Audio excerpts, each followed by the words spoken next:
নীলাদ্রি যখন MA last year, Chhanda তখন second ইয়ারের স্টুডেন্ট। নীলাদ্রির সাবজেক্ট ইংরেজি সাহিত্য আর ছন্দা বাংলায় অনার্স।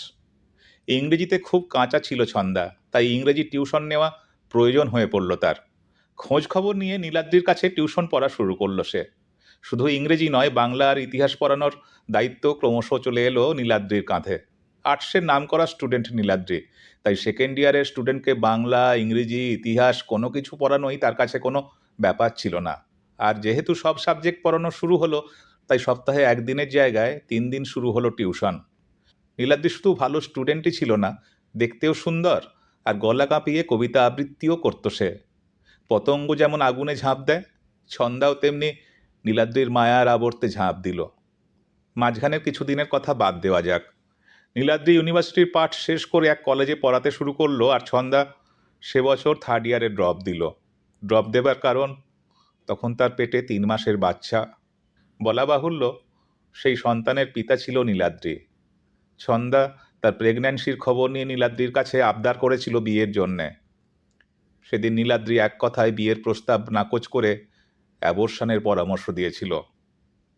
অ্যাবর্শন করাতে বাধ্য হয় ছন্দা। অবিবাহিত ছন্দা কি করেই বা পিতৃপরিচয়হীন সন্তানের জন্ম দেবে? এ সন্তান তো হিসেব মতো অবৈধ সন্তান তার। শুধু অ্যাবর্শনের যন্ত্রণা সহ্য করতে করতে নীলাদ্রির একটা কথা তার মনে পড়ে গেল। একদিন পড়াতে পড়াতে নীলাদ্রি বলেছিল, ভালোবাসার সন্তান কখনো অবৈধ হতে পারে না। সে সন্তান যদি বিয়ের বাইরেও হয় তাও। বরং বিয়ের পর ভালোবাসা না থাকলে শুধু যৌন আনন্দজাত সন্তান অবৈধ। 25 বছর পরের ঘটনা। দৈবক্রমে নীলাদ্রির ছেলে আর ছন্দার মেয়ে এক কলেজে পড়ে, আর তাদের মধ্যে প্রেমের সম্পর্ক। প্রেম করলেও তারা দুজনেই চায় বিয়ে তাদের দুপরিবারের সম্মতিতে সামাজিকভাবে হোক। নীলাদ্রির পরিবার থেকে কোনো অসুবিধে নেই, কিন্তু ছন্দাদের বাড়ি থেকে একটা শর্ত আছে। ছেলের বাবাকে বাড়ি এসে বিয়ের প্রস্তাব দিতে হবে। ছন্দা প্রথম থেকেই জানতো তার মেয়ে যার সঙ্গে প্রেম করছে সে হচ্ছে নীলাদ্রির ছেলে। অন্যদিকে নীলাদ্রি কিন্তু জানতো না ছন্দার মেয়ের আসল পরিচয়। যাই হোক, নির্দিষ্ট দিনে নীলাদ্রি এসে পৌঁছলো ছন্দাদের বাড়ি। 25 বছরে ছন্দার অনেক পরিবর্তন হয়েছে।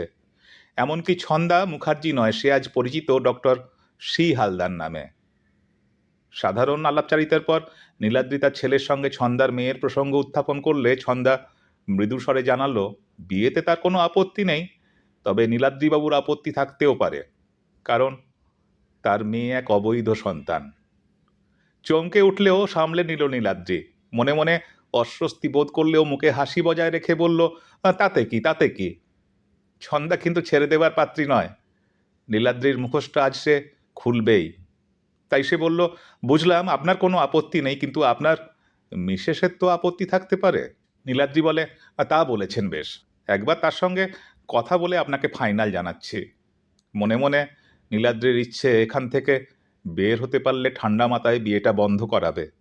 কারণ এ যা মহিলা, বিয়ের পর আত্মীয় স্বজনকেও বলে বেড়াবে যে তার মেয়ে অবৈধ সন্তান, আর তাহলে সমাজে একেবারে যাচ্ছে তাই হবে। মনের কথা যেন বুঝতে পারে ছন্দা। থেমে থেমে বলে, অবশ্য আপনার মিসেস আমার মেয়েকে অবৈধ সন্তান নাও ভাবতে পারেন। তিনি হয়তো আপনার মতো আধুনিক নন, কারণ আমার মেয়ের বাবা আমার স্বামী। যদিও বিয়ের পর স্বামী স্ত্রী সম্পর্ক থাকলেও আমাদের মধ্যে ভালোবাসা ছিল না। নীলাদ্রি চিনতে পারে ছন্দাকে।